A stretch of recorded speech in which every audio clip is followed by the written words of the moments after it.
निधि, बेटा आज यहाँ मेरे कैबिन में। मम्मी, ये कैबिन तो कंपनी के सीईओ का है ना, और कंपनी की सीईओ मैं ही हूँ, तो फिर ये कैबिन तो मेरा ही हुआ। हाँ बेटा, लेकिन मैं कहाँ बैठूंगी? कहीं नहीं, अब से आपको ऑफिस आने की कोई जरूरत नहीं, क्योंकि आपका ऑफिस में कोई काम तो है नहीं। निधि, तुम कंपनी की अभी नई नई सीईओ बनी हो, सारे फैसले अपने आप नहीं ले सकती हो। मम्मी, अगर आपने मुझे सीईओ बनाया ही है तो मुझ पर ट्रस्ट करिए ना, और मेरे डिसीजन का रिस्पेक्ट करिए। और अगर मुझे लगेगा कि मुझे आपकी जरूरत है तो मैं आपसे घर आकर बात कर लूंगी, या फिर आपसे फोन पर बात कर लूंगी ना। आप प्लीज कल से ऑफिस मत आना। क्या ऑफिस नहीं आना? क्यों? देखिए मम्मी, मुझे आपसे इस बारे में कोई बहस नहीं करनी, मुझे ऑफिस के और भी काम है, आप प्लीज जाइए। लेकिन बेटा,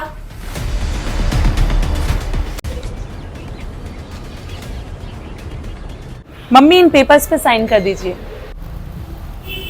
ये क्या है बेटा? मम्मी, अब जब आपने मुझे कंपनी का सीईओ बना ही दिया है तो साइन भी कर दीजिए। अब बस आराम से आप बैठकर अपनी लाइफ एंजॉय करिए। बेटी वो सब तो ठीक है, प्रॉपर्टी के काम ऐसे जल्दबाजी में नहीं होते हैं, और अचानक प्रॉपर्टी। मम्मी, अचानक से कहाँ, वैसे भी सारी प्रॉपर्टी मेरी तो है, और मैंने कोर्ट से सारे पेपर रेडी करवा लिए हैं, आप बस साइन कर दीजिए। बेटा इतनी जल्दबाजी क्या है? मम्मी, जल्दबाजी कहाँ, ये लीजिए पेन। मम्मी यहाँ पर भी। Thank you mummy. ठीक है मम्मी, मैं अब चलती हूँ।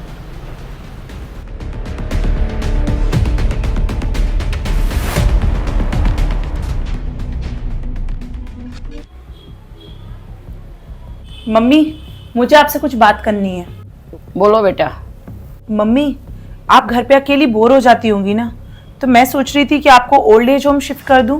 क्या तू मुझे मेरे ही घर से निकालने की बात कर रही है?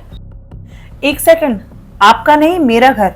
वैसे भी सारी प्रॉपर्टी मेरे नाम हो चुकी है, और मैं आपके भले की बात कर रही हूँ ना, मैं आपके लिए बोल रही हूँ। वैसे भी आप वहां पर जाओगी तो आपकी ही उम्र के लोग मिलेंगे आपको, आपका भी टाइम पास हो जाएगा। मुझे मेरी उम्र के कोई दोस्त नहीं चाहिए, मैं तो इसी घर में ठीक हूँ। एक मिनट मम्मी, मैं आपसे पूछ नहीं रही हूँ, मैं आपको बता रही हूँ।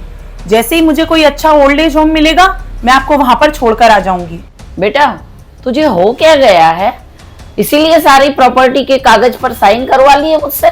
बेटा निधि, बचपन से मैंने तुझे कितना प्यार किया है, और इस प्यार का तूने ये सिला दिया मुझे। मम्मी, अपना ये मेलो ड्रामा ना बंद कीजिए। आपके इस ड्रामे से ना मेरा डिसीजन चेंज नहीं होने वाला है। बेटर यही होगा कि आप अपनी पैकिंग स्टार्ट कर दीजिए। बेटा निधि, मेरी बात तो सुन तो।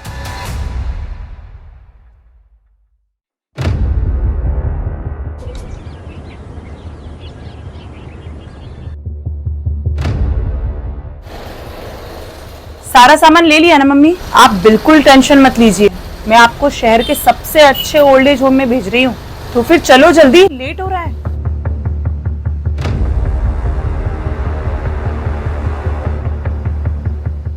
ये लीजिए। बेटा यहाँ हम क्यों रुक गए? यही तो है आपका ओल्ड एज होम। बेटा यहाँ तो कुछ नजर नहीं आ रहा ओल्ड एज होम।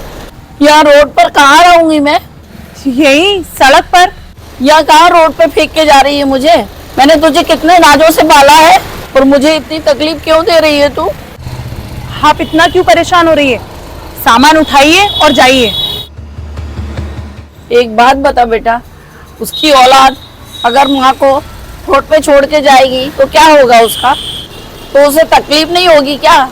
अच्छा, तकलीफ हो रही है ना आपको? और आज से 5 साल पहले जब दादाजी को ऐसे ही रोड पर छोड़ा था, तब उन्हें नहीं हुई होगी क्या तकलीफ? कुछ याद आया आपको? दोबारा मेरे घर के आसपास नजर नहीं आना चाहिए, भूल जाओ उस घर को। मम्मी, मुझे तो बिलीव नहीं होता कि आप कितनी झूठी इंसान है। आपने मुझसे ये झूठ बोल दिया कि दादाजी अब इस दुनिया में ही नहीं रहे, और आपने मुझे तभी यूके से इंडिया नहीं आने दिया ना, ताकि मुझे सच्चाई का पता ना लगे। वो तो मैं उस दिन दादाजी को सड़क पर भीख मांगते हुए नहीं देखती ना, तो मुझे आपकी सच्चाई का पता ही नहीं चलता। सच कहूँ तो मुझे आज आपको अपनी माँ कहने में शर्म आ रही है।